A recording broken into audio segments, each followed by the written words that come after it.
It's the Daily Talk Show, episode 861. Happy hump day, Gronks. What's happening? What's going on? Sevs, you joined us this morning. Well done. Yeah, happy hump day. Yeah, great episode. You should go and listen. It is fun. Have you already listened to it? 20 minutes. But mate, I was inspired listening to the skill, the growth, the loveliness of the team. Yeah. Love it. Can you give us a tease, Mace? What can we expect? Jess is loose. She's very funny on the show. Probably, in my opinion, one of her best appearances yet on any podcast. Amazing. And then, we've got great guests on the show, and we're just doing ring arounds to check in with them. So go listen to it. Yeah, okay. I feel Jess Lucas is one of those people that superstar, like out of a podcast context. You're right. It's like she's great, sometimes outrageous, but within the boundaries. It's that fine line of working out, do I go that far on a podcast that goes out to the public? Sure. And so once she does do that, it's, she's finding that sweet spot. And so hopefully this is just, we need a new nickname for Jess if it's Wild Jess. Well, she's going all in. Like, it seems like she's going all in, which I appreciate. She's a superstar. Superstar. Guys, I feel like it's the holidays. Why? Yesterday, I was walking in the hall of the apartment block, and I was like, there was a smell that actually gave me a feeling of happiness, but also just like that I was traveling. Can you guess? Dale. No, it wasn't Dale. Can you guess what the smell was? Well, I had a smell yesterday, Josh, that did the exact same thing for me. So I'll just say what mine was, and hopefully it's the similar one. Sunscreen. No, that is a good one. That is a great one. That is a great one. Brie has a certain sunscreen that when she puts on, I'm like, for some reason, I feel like I'm in Dubai. What's going on? It's a pretty cheap way of traveling. No, the smell was the smell of weed coming from my neighbour's apartment, and it reminded me of the shitty hotels that Mace and I stayed in LA, where it's just like you can't get rid of the smell. Even Vegas, I feel like, has that happening a little bit. Yeah. You said Mace. You mean Nice. Oh no, you said Nace. Nice. Sorry, it sounded like Nice. Mace. I was like, did you guys go to LA without me? Did you guys go for a little travel trip? Yeah. Nace. Flew back. Nasan. Oh, Nasan. Yeah. Definitely. I mean, it's California. It's the smell of California is marijuana. Yeah. And so what did you do? You kept walking and just smiling, or what? Well, no, it was that? just one of those things where it's like Brie picks up on everything. So if the neighbour's being loud or whatever it is, she loves a bit of, like, the other day, the neighbour had the music loud, and she was like, put her ear up to the door of the neighbour to check that it was them. And then that neighbour was actually out of their apartment coming back to their apartment door, and Bree's ear was up against the door. Sprung. It's not ideal. But no, so Bree, I think that Bree's default is like she loves to create a story about the different neighbours. And so her perspective on the weed, like, I'm like, smell this, and open the, she's like, for fuck's sake, and then she's pointing at the door that it is or whatever. I'm like, I like it, that's good. So anyway, that's what reminded me of holidays. So I'm currently in LA at a what was it called, a Super 8, I think was the shit motel that Nasan and I stayed at, where I thought I was going to die. Well, the sunscreen was yesterday for me, putting it on Bodie, and it was amazing. It was like I was in very close to him at the point, and I was just sniffing it, and it took me back to being a kid on the beach on holidays. Yeah, and it was so nice, and it was also mixed with, we were flying a kite for the first time, him and I, and for the first time ever. Well, with Bodie, I've flown a kite before, but you get given presents. We got given a present. I haven't flown a kite for 20 years at least. Got given it for his 3rd birthday, and it's one of those presents you go, oh fuck! Like, I just saw it in its packet. A 2-string or a 1-string? one string. Okay, I was that's just like, better. oh, Two this strings is is fucking hard work. Well, Primo, yeah. though. Yeah, primo. That's for the hard. adults. Yeah. That's for the adults. So yeah, we got this thing, and I'm just like, it has to. There's a lot that has to go right to fly the kite. Mm-hmm. You want it really windy. If it's like subpar wind, it just falls down. It's very challenging. I feel like But it was mate- so windy yesterday, though. Dude. Surely, like, it's almost not Dude. kite safe with how windy it was. Dude, this thing was going. This thing was up real high. Bodhi was loving it. It made me so happy. I was like, when would you ever, as an adult, fly a kite at the park? I'd fucking do it. Just go and do it. No, but like, No, you've got I'm me sure there pumped is. up. No, I'm keen Dude, to do it. Kites Like, I are wonder fun. how, like, the string, could you fucking David Blaine it? Like, how high could you get the kite, I wonder? well, it needs to be, the appropriate wind, but I went probably 2/3 or even half of what the string was, and it was Really? 40 meters in the sky. It was real high. What were you worried It was about? good. Oh, no, it's just annoying because anytime I gave it to Bodhi, he would like run and then throw it. Oh, no. And then I'd be chasing after the kite. But it's really fun. I was just thinking about like, if you don't have a kid, what's a way you can become, playful in your adult life? Like, this is advice to myself. If I didn't have a kid, there's no chance I'd be down the park flying a kite. Yeah, yeah. No Which chance. I And so think- I think I'm probably I have that kid nature.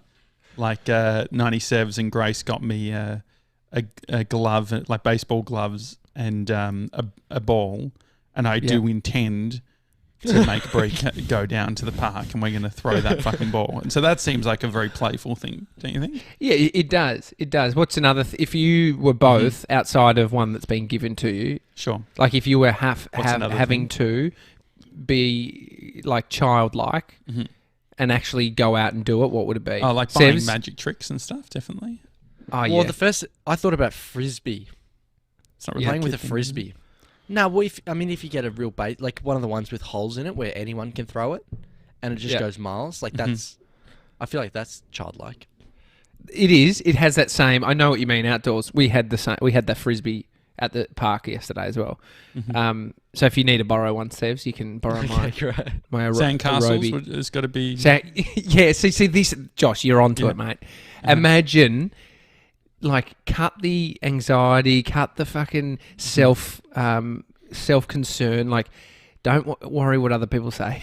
Josh, today you're heading to Elwood Beach and you're building Making sandcastles. Look, it would be something that I'd be Don't you into, reckon? but I feel like I'd be the type... The problem is, think about when you're a kid and if someone ruined your sandcastle, what you'd do. Like, could you imagine, like, man kills child who tries to destroy his sandcastle?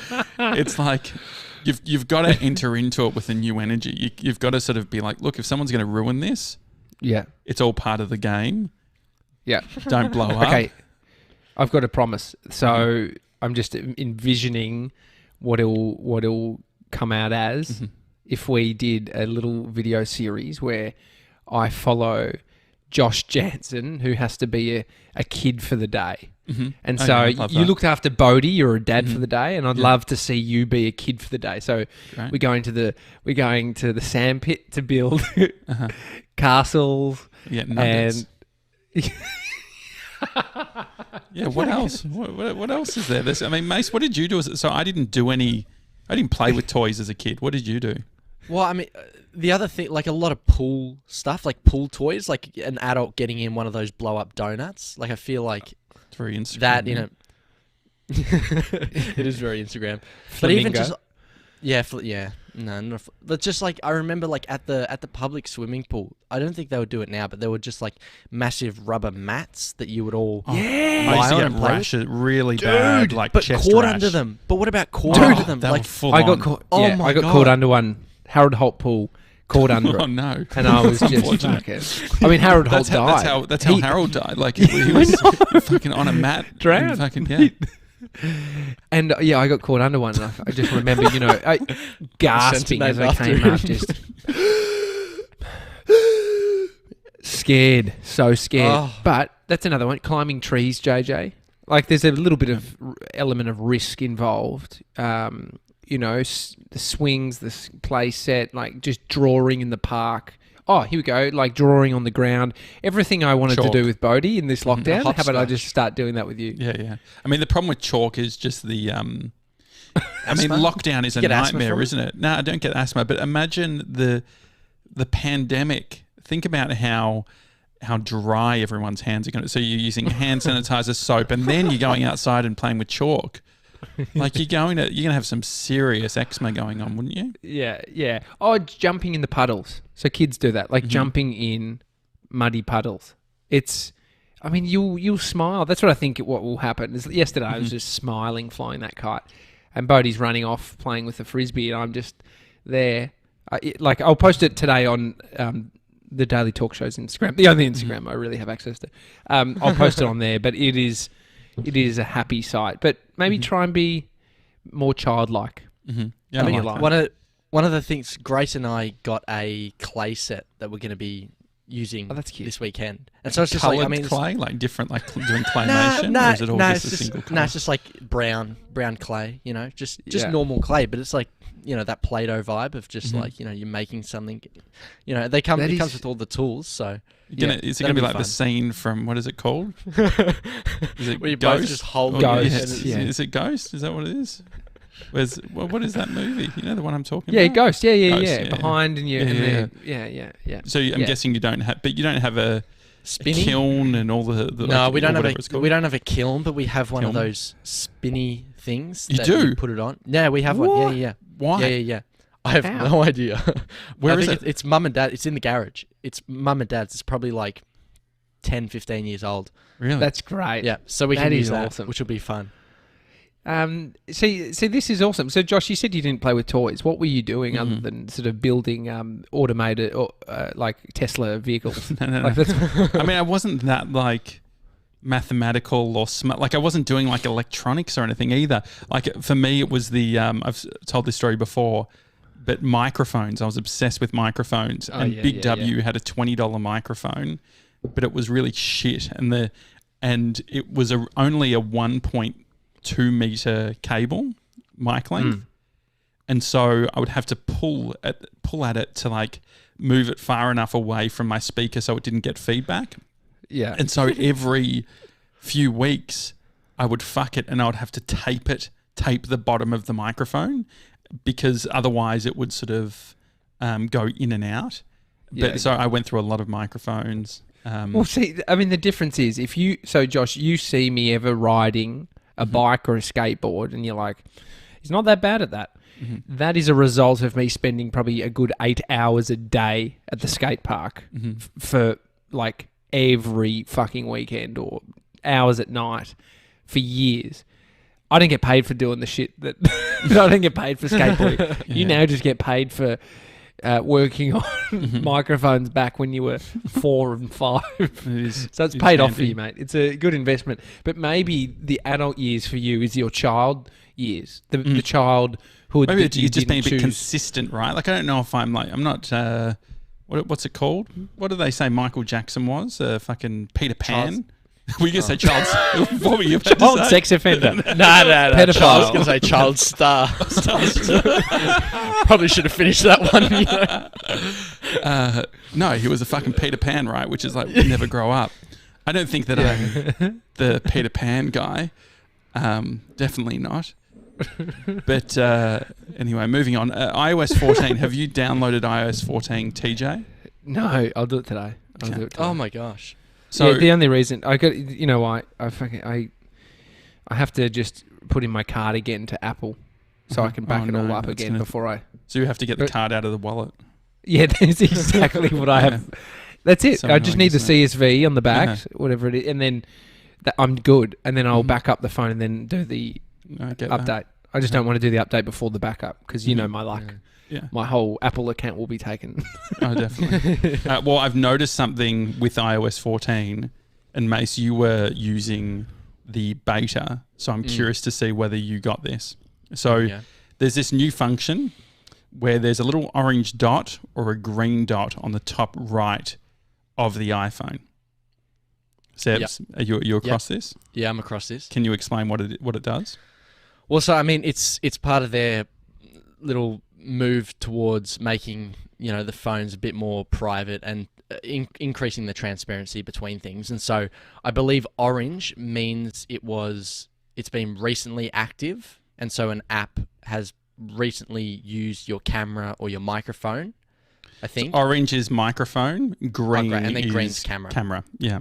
And so it will just show up on the right, you'll see this little dot, you're like, what the fuck is that? And it's because you have accessed something that has used your microphone or camera. So when you're on a phone call, you'll see the orange because you're on a call and it's using the microphone. Yeah. It's very random though. Like it pops up in just like the weirdest place. Like it's Well, so this is what worries me. So Instagram randomly not using the camera, not using all that, the green, like switching between accounts, the green dot will appear for a second and go away, right? And so I did some research, and in July there was an article all about this, and Facebook came out and said, oh, this is a bug in our system. We're not actually accessing it.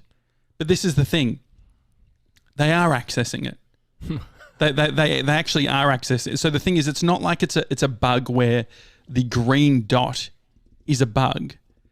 So they're going around they're using this language which is saying, oh no, we're not actually accessing it. What they mean is we're not going in and looking at the photos, but they are like the app is fucking accessing the camera. Like it is prompting the iPhone to show the camera because iOS wouldn't show that green dot unless that's happening. Is that right, Seth? Yeah, that's correct. Yeah. And where is this going to? Like, is there some headquarter where there's a guy on a computer that he hasn't moved in 4 years, and he just turns and gets fed, food, and he's watching all this footage, deciding what he might cut together? Is it a Georgie boy who's doing a replay of Instagram users? No, well, just imagine so think about it this way. Here's a thought. What could you use the camera for? Like, so the quick split-second camera, they could be doing things as simple as how much light is in your room. So if you're going to bed and there's not much light in the room, what does that mean? What do we serve when the room is dark versus it's a bright day? Like all of these different things. I just think that the data points. Yeah, the thing is, this was an issue in July in beta, and it's still happening today. I feel like this must be something that is more cemented, and I think that the issue is that what they would probably argue is they would say, we're doing this for performance. So imagine for instance, if your thumb went to go to swipe right to access the camera, there could be an argument there where it's like, oh, well, we just want to be activating it before you actually see the camera so that it's ready and raring to go. Yeah. The other thing that's been happening is also like which Apple's giving notifications for, but it's copying your clipboard. And so apps will now notify you when they've copied from your clipboard. And so I think LinkedIn got done for copying a bunch from your clipboard. And that was happening at like intervals. So what does that mean, Mace? Can you explain that for someone who doesn't know? Well, so when you select something and then you copy it outside of LinkedIn. So any selection on Safari or whatever, or you're copying a message or whatever, Apple will prompt you when an app reads what you copied. And so LinkedIn was caught because it will say like LinkedIn copied your clipboard or whatever. It'll tell you what app did it. And so LinkedIn got caught doing that, and they again said it was a bug. And then also TikTok got done for doing it as well. So it's pretty TikTok. It's what did they get done for? Bloody kidnapping your 6-year-old. Sorry, we just kidnapped your 6-year-old. Well, the thing is, it's the Apple are doing a decent job in creating a level of accountability. I think that's what's good about them not being if they were in the social media space, it'd be a disaster. So like, I like that there is a company that's keeping these social networks and apps to account. And do you remember, Josh, it was probably around the time you were working for Fifi and Jules. You probably wrote an article for the Dirt. It was about Lindsay how Lohan. to turn off your phone's location settings because you could check where you'd been. And it was like the first time that had come out, and they're like, if you go into this setting, this setting, this setting, you can see like where you were at 2 p.m. based on your GPS. And everyone's mind was just fucking blown. They're like, this is disgusting.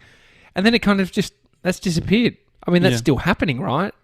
Well, there's like, if you go into your Google account, you can see some of the privacy stuff there, but Google's well known for doing that. But there's even, like, I remember back in the day when Twitter first launched, when someone would tweet a photo, their EXIF data of that photo was still there. So I could save the photo, and because the iPhone would attach a GPS location, I could see exactly where that person took that photo. And so they've done that. They've done a bunch of work in like stripping out all of that sort of EXIF metadata, so you don't get that information. But that's how that guy hacked Tony Abbott's frequent flyer account by downloading the image and had all this data attached to it. Somehow he found it out. Yeah, might have been a little while ago, but I mean, it's still happening. Yeah. And so where do you land on that? Well, I think just with all of this sort of stuff, I think just a wariness. So there's the first stage, I think, of like realizing, okay, this is happening, and then being comfortable with, okay, like what does this mean? What does this mean for the way that I use my device? Does this mean like it's hard? I think it's just a good thing from a transparency perspective. But also, the more awareness that we all have around this, until there's actual change in regards to user behaviour, all of these social networks are going to continue to do what they're doing, and it makes sense if they can make more money, then they will. Actually, on the more money thing, I got an email from someone who's in the radio industry. And they emailed about the Spotify, the algorithm stuff, the Spotify thing. They said, it's interesting because you sound like the old farts complaining about how FM radio isn't the same now, that they don't play album tracks. The commercialism, that's commercialism for you. Podcasting will commercialize as other mediums have, and that can only be a good thing, surely. I think the thing that gets missed is, like, we're not against commercializing things.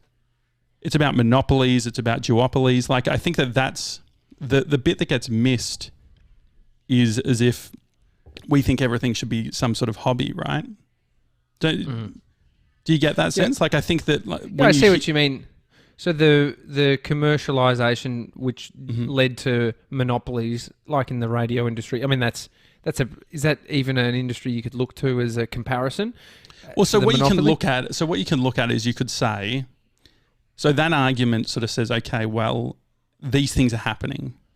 You don't have, like, you've just got to go with it. Otherwise, you're going to be, you're going to be left behind. And so if you think about it, it's like, look at the music industry, and you could say, okay, well, if you don't go onto iTunes, you're fucked. If you don't go on Spotify, you're fucked. But there's this other version, which is you can also have a part and have ownership on this sort of thing. And so what that means is it's like you need to invest in your own technologies. You need to be able to compete. Like, if you're wanting to, at the end of the day, because what we're talking about here is money and making money for brands and all that sort of thing, you do need to have a good product for brands. I think for us, what we're trying to do is it's like, okay, what about if we're an independent podcast network that has the best technology when it comes to being able to reach audiences that's outside of Spotify, outside of Apple Podcasts, because it's less about the algorithm in regards to, like, from an advertising perspective, but it's from a content perspective. The thing that I think is it's very hard being a Southern Cross Austereo or an ARN, because what do they do? Like, so Podcast One, who SCA licenses here in Australia, they weren't on Spotify. And then they reach a point where they're like, oh, fuck, we've got to be on Spotify to be relevant. And I completely understand that thinking. And that's what, like, we're on all of the platforms. But at the same time, what are you building? What are you creating that then sits on its own that's outside of all these other bigger things?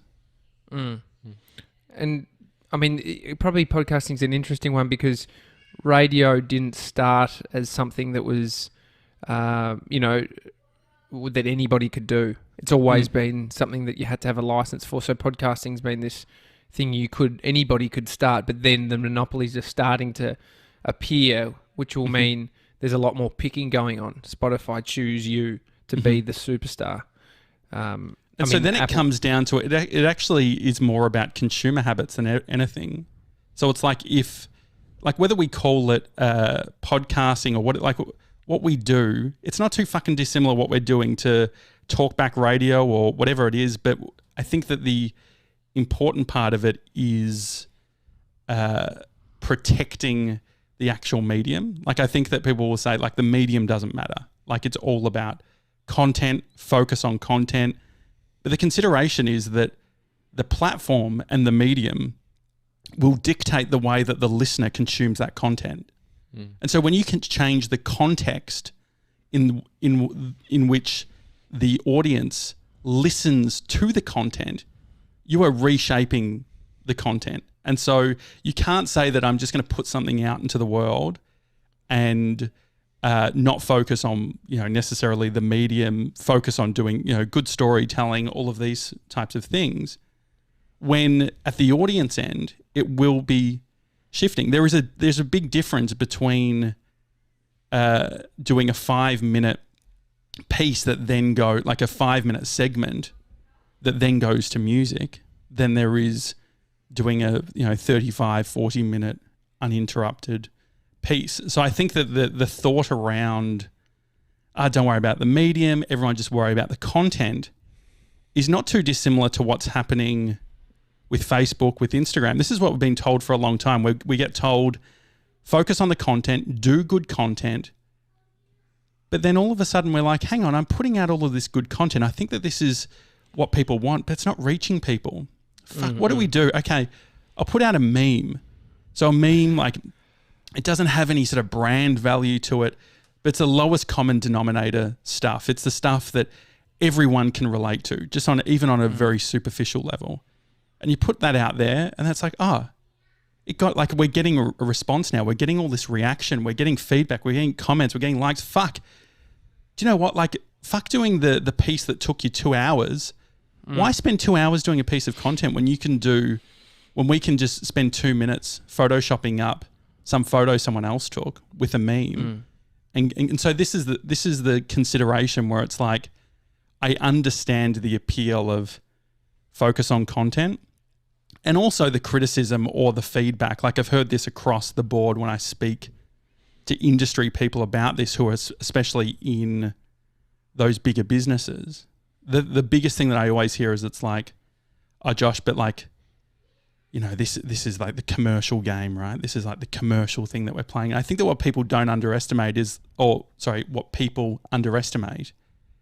that, like, every single day we're turning knobs, making adjustments to build a sustainable business that has sustainable revenue, that pays creators, that pays a team, that puts creativity at like the top of everything we do. And so I just think all of this stuff is really relevant. And if we just dismiss it as, oh, this is something that, like, you just got to, if you're not on Spotify, if you're not on these things, like, you are going to be left behind. There is another version. And for me, that version is be there, but also be very wary of what's happening to your content. Be very wary of the knobs that they're turning and the things that they're doing. And so you need to be parallel with what's happening over there and building a sustainable model that then fits something where you have more control. Does that make sense? Yeah. Is the thought, though, from these people that sort of are in big businesses, big media brands that do say similar thing, is it that they think it's inevitable It's going to happen, so you better do the deal with the devil and play the game.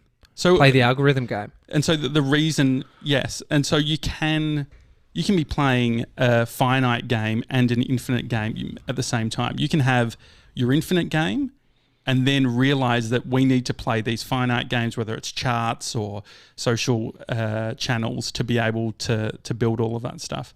I think part of it is like using the Southern Cross Oz stereo example. I've spoken about this before, but in 2013, Southern Cross Oz stereo came out with a product called Songle. And Songle was meant to be the competitor to Spotify. And this was Southern Cross Oz stereo, rightly so, saying, hang on, we're being disrupted here. And so we need to own part of this pie. We need to be doing something in this space. But then you think if you don't have the right strategy in place, you just can't compete, because you end up being this exclusive thing that doesn't really do much. It doesn't have like the audience first. It doesn't take off because it's coming from a place of we just need to do something. We need to react, and not thinking about what does the audience need? Where is the audience going? I think like iHeart have done a better job in providing, doing something in this space with their apps. Their own app that has access to all different types of stuff. Mm-hmm. Is it like a Sirius XM model, but free? But they've got free access for iHeart? No, I think like so for iHeart, they've done well in regards to licensing. So they've licensed to Australian markets, and they've got things going on where they're owning the content and they're creating stuff, and they're also using, if you look at what ARN are doing, they're using their radio platform to encourage people download the app and do all that sort of thing, and then they have a stake in that app and in that revenue. And so I just like, if you look at Songle, before Songle started, they were called Anubis.fm, and that was that was done by Sony as a way of saying, hang on, Spotify's doing this play. As the music industry, as a label, we need to do something. And so there's this constant reaction that happens where it's like, disrupt yourself, but they don't, like, we see it time and time again, they're such a big ship. They're paying so much money to all of these radio hosts and all that. It's a very hard pill to swallow, where they need to completely restructure the way they do business.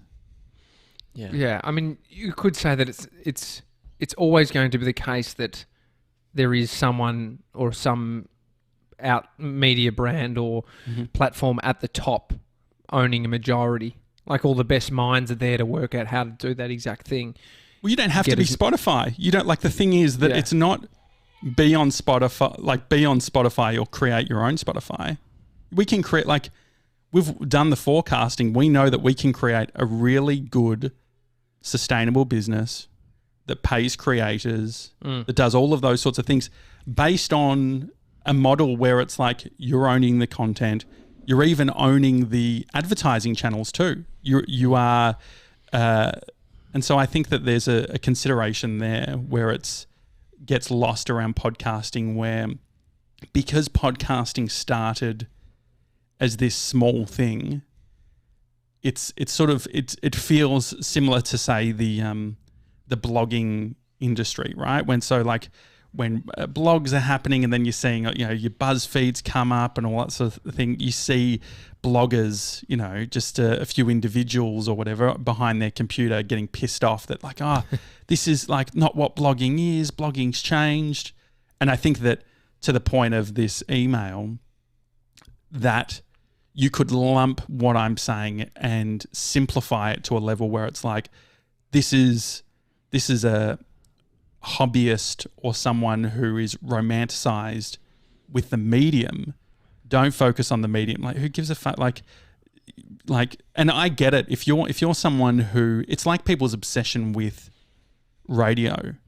Like the love of radio, the love of like if people took that energy of their love of radio and applied it to like love of like building creative things for audiences, it's such a fucking small shift, but it would completely change the way they do business.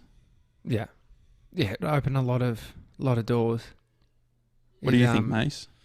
Well, you mentioned yesterday around the stuff where Spotify is, if you're an artist, like a music artist, you're being paid to put your stuff on there, but the whole podcasting platform is free content for them. And so they've got their own, streaming ad insertion tech that's available for brands to advertise with Spotify. And so I guess like the importance of being able to control your channels and just be cautious of what those bigger platforms are doing.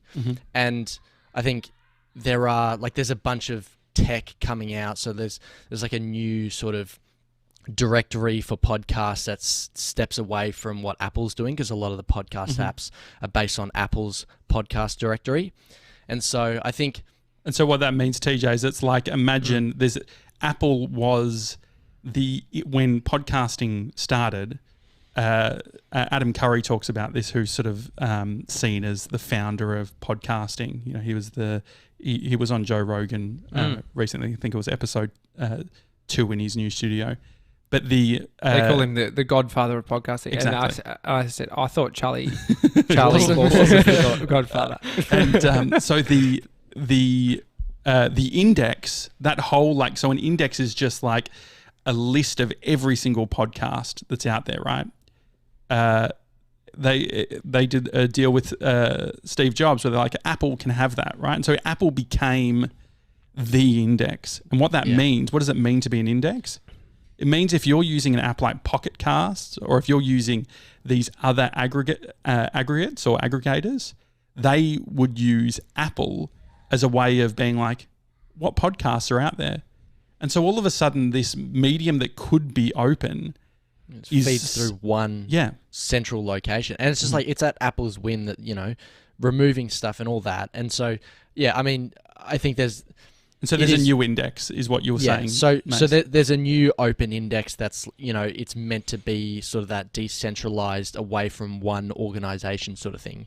And so, I think, like what you're saying, Josh, there needs to be a caution around what the bigger companies are doing with your stuff. And on the iHeart media and iHeart radio stuff, like being able to actually have your own channel, or actually realize what channels you're distributing your stuff in and what's happening in those different channels, whether it's like, Spotify putting an ad in the future in your actual, content. I think just being cautious and wary of what's happening with your content is, what needs to happen. And the other thing too to keep in mind is Facebook did this, YouTube has done this. They will come out at some point, Spotify, and they will say, we're making it easier for podcasters to make money. And what they'll say is, we are now doing ad share across all of the podcasts. So you can make real money through putting your podcasts up there. Spotify bought a company called Anchor. Anchor was seen as a host, as a podcast host. So when you put up a podcast, it has to be hosted somewhere.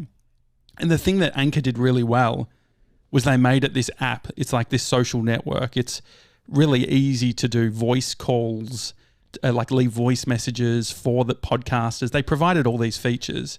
And then what they said is, we're going to make it really, really easy to put ads on your content. You don't control what the CPM is, so the cost per 1,000 downloads that you get in regards to, what you get paid. You don't even really get a say in regards to whether an ad gets played or doesn't get played. And so Spotify have bought Anchor. So if you think about what Anchor represented, then you look at what Spotify has bought. I have no doubt that what's going to happen in the next 2 years is what's happening on YouTube right now. We're on YouTube, but we don't believe in, like, I noticed yesterday we got demonetized on one of our videos. And it's like, that what they're saying, what YouTube is saying is, for this video, you can't make money off it. And what we're saying is, it's like, okay, we're going to be on YouTube. We'll play that game. We'll do that. That's fine. But we'll also be on our own platforms.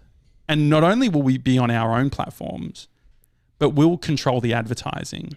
And not only will we control the advertising, but we'll give brands the best technology in regards to how they reach their audiences. And not only that, the risk, like YouTube or Spotify would say, okay, there's this thing called brand safety. So if you talk about a certain topic, McDonald's or whatever the company is, doesn't want it. Like, so Qantas don't want to advertise against a episode about a plane crash. That's fine. The thing is that what we're doing as independents is giving brands all of that sort of stuff. But rather than getting a CPM, so a cost per thousand of $10, $15 based on what a Spotify or a YouTube will give you, we can get $50.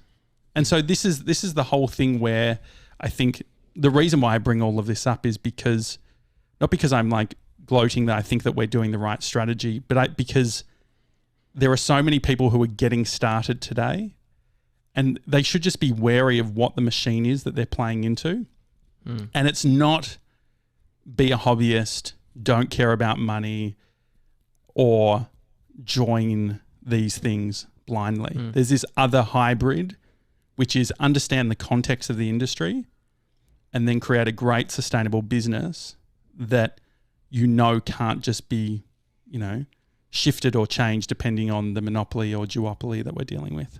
And then there's a bunch of people that the other approach is too hard or not right for them, so they will play the one presented by the Spotify. Or they'll come to us. This is the other thing too. So we are providing revenue share for creators, but we give them a bunch of other things too. We give them support, we give them coaching, we give them a platform, distribution. And so this is the thing. There is the other hybrid. It's like, why would you go to a network?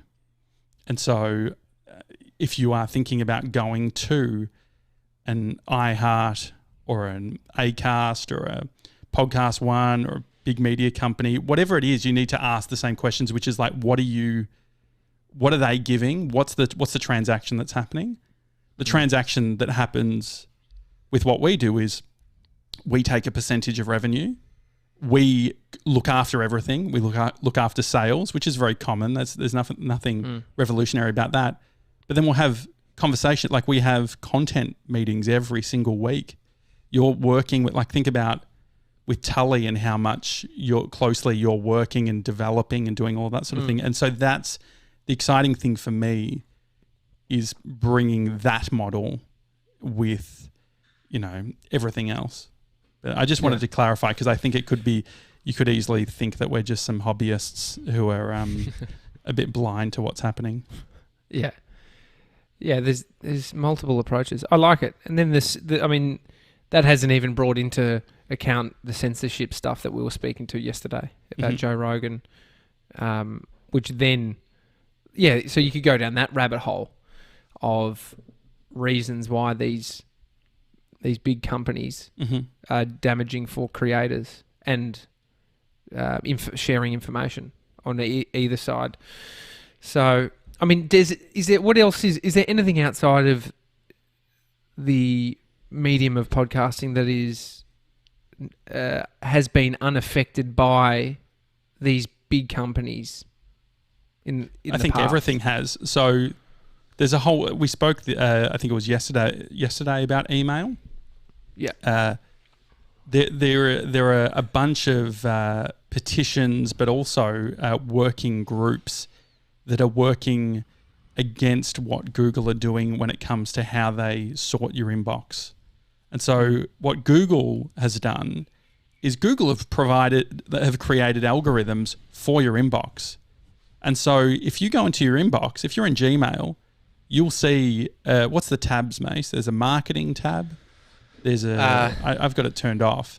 Yeah, there's a bunch of just like ways to separate them out based on the context of the email. Promotions. And so promotions. Social media. Mm-hmm. Yeah. And so this is the thing. All of a sudden, Gmail or Google is controlling what our email does. And it's based on convenience. So what happens like, oh, this is so convenient because now Google or Gmail is only going to show me the things that I want to see. But then what does that do to small businesses? If you're a small business and you got someone's email address and now all of a sudden that customer isn't seeing your email because you have been put into the marketing category, what does that do? So, TJ, this is the thing. There is very few options and opportunities around the where we haven't been affected by algorithms. And I think the thing is that algorithms can be used in a positive way too. We are using algorithms for the things that we do as well. I'm a robot. No, but like we're using them as well. But I think that there needs to be an intentionality to it. And we also need to just make sure that we are diversified in the way that so for instance, it's like Facebook. Was it Myanmar where they talked about that in yes, Social Dilemma? It's like when someone gets a new phone, the first thing that gets installed is Facebook. Yeah, from the telco, by the person who's setting it up. And so what does that do? All of a sudden they think the fucking internet is Facebook. And this is what's happening. All of a sudden people think that Spotify is podcasting. Spotify's only been doing podcasting for fucking 1.5 years or 2 years. It's like Spotify, podcasting has been around since 2005, 2004. So like, and if you were Spotify, you would want people to think that Spotify is doing the exact.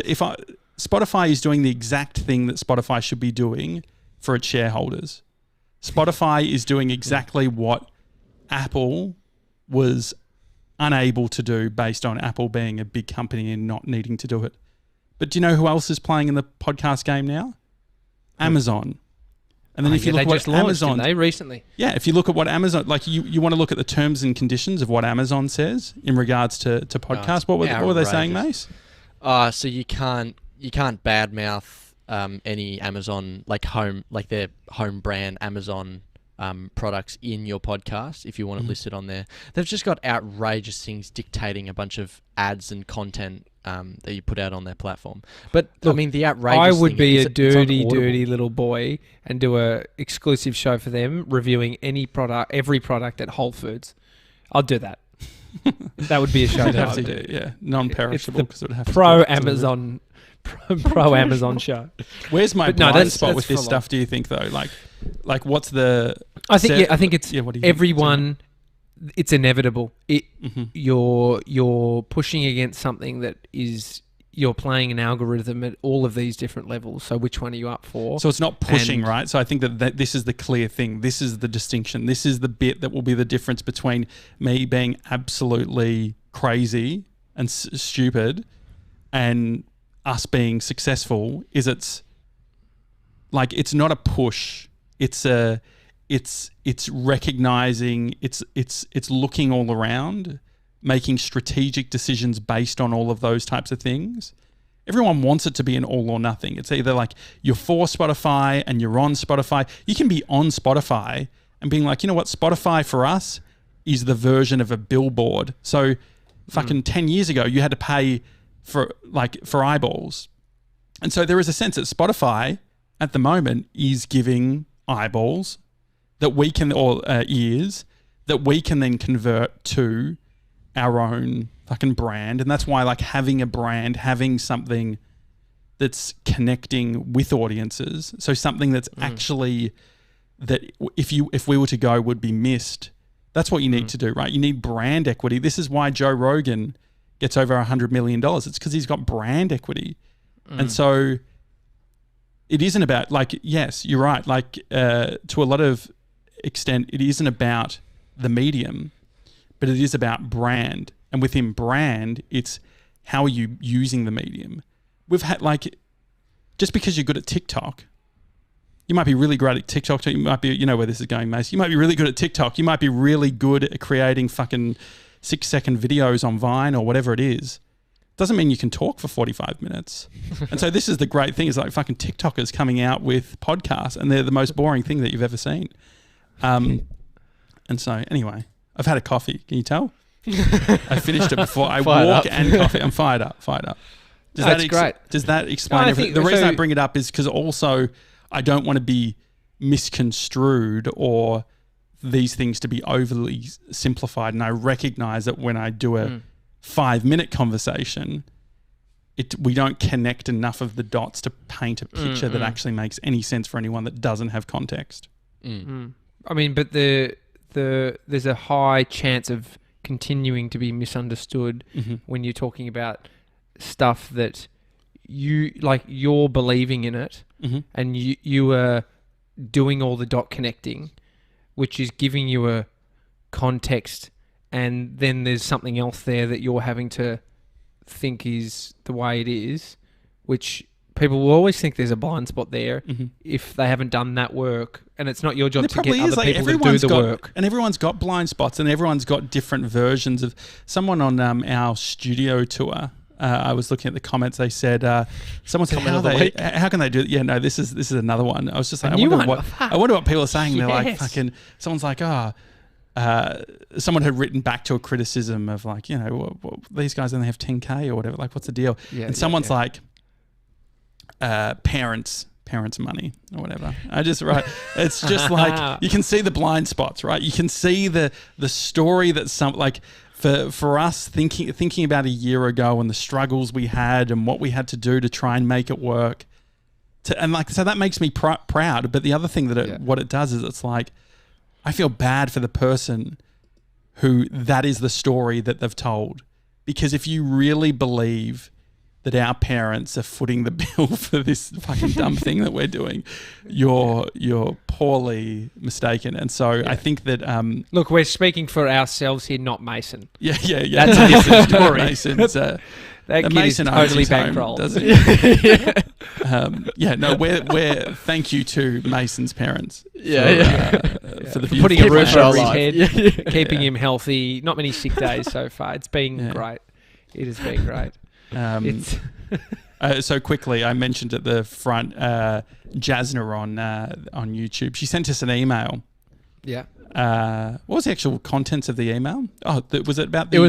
It was a reply to the email that you sent out over the weekend. That's right. And she signed off. The morning pages that somehow got sent to everybody. Yeah. The morning is what rant. you said in it. Yeah. The TJ, did you notice what happened? What was at the end of that email?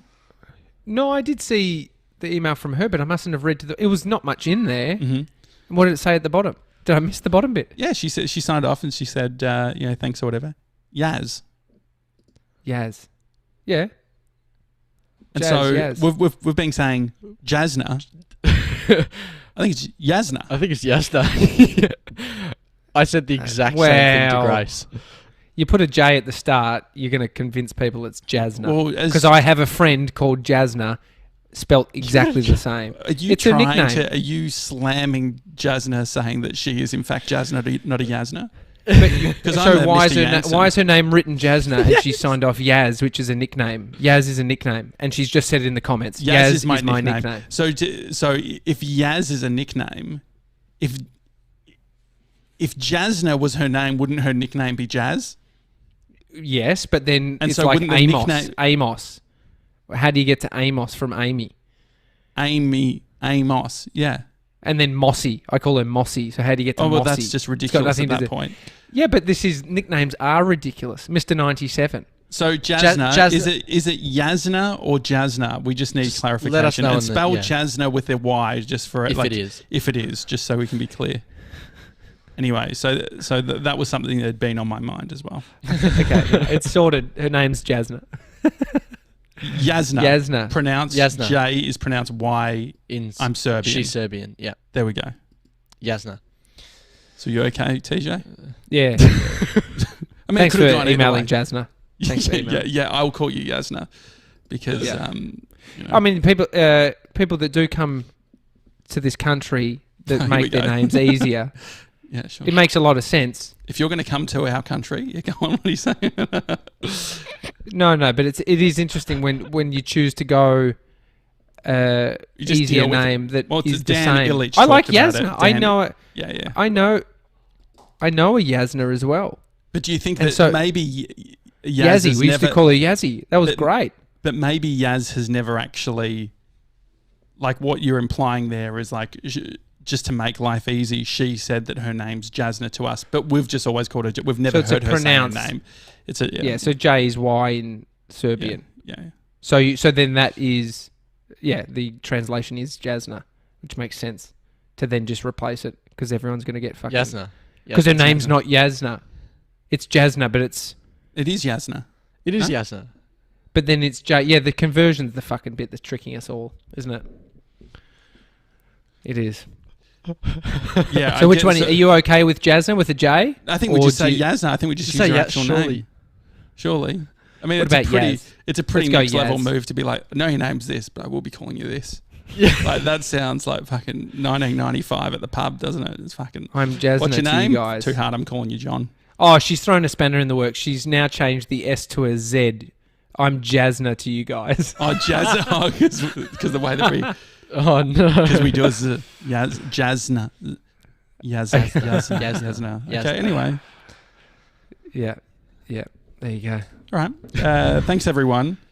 I've got no call to action. No. Thanks Other for than coming on, email us Mason. with your real name if we've Yeah. been butchering it for the We've last been 6 months. Aren't we glad that we had Mace on so I could just talk for 40 minutes? It was great. Anyway. It was great. I expect a I think follow-up it's- email from the person that sent through that well, one. no, I'll just send this. I'll just send, hey, mate, I responded. I think it's a good thing to talk about. I mean, people Mhm. need to be aware of it if they are creating stuff and Mhm. want to Mm. be on Great. platforms. Or they and making don't, and they podcasts, don't so- have to give a fuck, and they just Mhm. continue doing their path. Yeah. Because that is a lot of people's paths, right? And this is our also path, the other thing and is that's their path. the person who emailed was extremely nice, and it's this classic case of you just take the one bit that you don't agree with or whatever and just double down on Turn it. it into So a 40-minute I chat. appreciate Yeah. it. Thank you for the email. It was very Mate, nice. And I yeah, appreciate it. we need a show a day, and thank you for delivering on the show. Yeah, because the marijuana bit didn't really go very long, you know. Like, there wasn't really much to it. All right. Enjoy the rest of your day, guys. Have a good one, and we'll see you tomorrow. Bye. See you guys.